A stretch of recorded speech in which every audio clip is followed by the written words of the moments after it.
আপনি যদি একজন পুরুষ হন তাহলে আপনি অবশ্যই এটা করেছেন।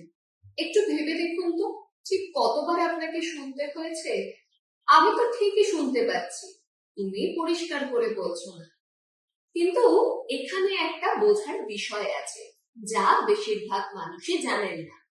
পুরুষদের হিয়ারিং লস হওয়ার সম্ভাবনা অনেক বেশি, কিন্তু হিয়ারিং টেস্ট করাতে তারা অনেক কম আগ্রহী হন। এটা এই জন্য নয় যে তারা বুঝতে পারেন না, বরং তাদের ছোটবেলা থেকেই শেখানো হয় সমস্যা সহ্য করো, অভিযোগ করো না।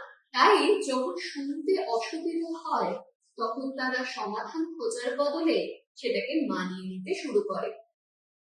টিভির ভলিউম বাড়িয়ে দেয়, কঠিন কথোপকথন এড়িয়ে চলে, আর ধীরে ধীরে প্রতিদিনের কথা বলা হয়ে ওঠে ক্লান্তিকর চেষ্টা। দেরি করলে আসলে কি হয়? কথোপকথন অস্বস্তিকর হয়ে ওঠে, সম্পর্ক অনেক দূরের মনে হতে শুরু করে, মস্তিষ্কে অস্পষ্ট শব্দ বুঝতে অনেক বেশি পরিশ্রম করতে হয়।